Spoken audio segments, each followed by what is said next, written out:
সন্তান তো হারায় নাই, তার স্বজন হারিয়েছে। সন্তান হারার কষ্টটা সে বুঝে না। সন্তান হারানোর কষ্টটা সে যদি বুঝতো তাহলে এতগুলি সন্তানের গুলি লাগতো না, সে এতদিন এভাবে চুপ থাকতো না।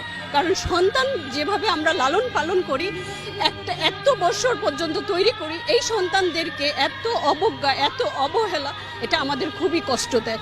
একটা ব্যান থেকে একটা বাচ্চাকে এভাবে টেনে হিসেবে ফেলে, আমরা কুকুর বিড়ালকেও এইভাবে ফেলি না। সে একটা সন্তানকে কেন, সন্তানকে আমাদের এতই নিকৃষ্ট বা এতই, আমি এই সন্তানের কষ্ট, এটা আমার সবচেয়ে বেশি ব্যথা দেয়। আমি এটা নিতে পারি না যখন ব্যান থেকে এমন ভাবে টেনে হিচড়ে ফেলে দেয়, তার গোপনাঙ্গ দেখা যায়। এটা কত কষ্টের, কত অপমানজনক, এটা খুবই লজ্জার। এটা আমি আমার প্রচন্ড, এটা বুলেট আঘাতের থেকে এটা বেশি আমার গায়ে লাগে। এটা আমি নিতে পারি না, কারণ আমার 3টা সন্তান আছে। আমি এই 3টা সন্তানকে কত কষ্ট করে বড় করেছি সেটা আমি জানি, আর আমার আল্লাহ জানে।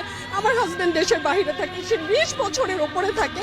আমি এই সন্তানগুলোকে স্কুল, ইউনিভার্সিটি এই পর্যন্ত আমার নিয়ে আসতে আমি জানি আমার কি ত্যাগ, আমার কি কষ্ট। এই কষ্টের উপরে বুলেট ছোড়া এত সহজ কিভাবে হতে পারে? কারণ সে বারবার বলে তার স্বজন হারিয়েছে, তার সন্তান হারাই নেই।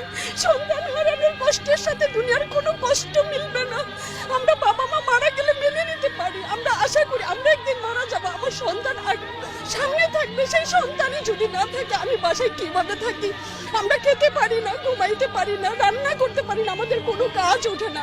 কালকে সারাটা রাত ঘুমাইতে পারি না। 11 নম্বর সেক্টরে যে অবস্থা, কারণ এই স্কুল থেকে আমার বাচ্চা বের হয়েছে, মাইল আছে, তাদেরই কত সহপাঠীগুলি মারা যাচ্ছে। আমার মেয়ে দেশের বাইরে থেকে প্রচন্ড কষ্ট পাচ্ছে যে আম্মু এটা কিভাবে শেষ করা যায়।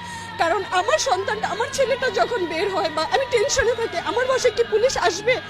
আমার মেয়েটা যখন মা বাসায় আর কিভাবে থাকবো, তখন পারি না, তখন ছেলে মেয়ে সাথে নিয়ে চলে আসছি। আর পারতেছি না, আর সহ্য হয় না।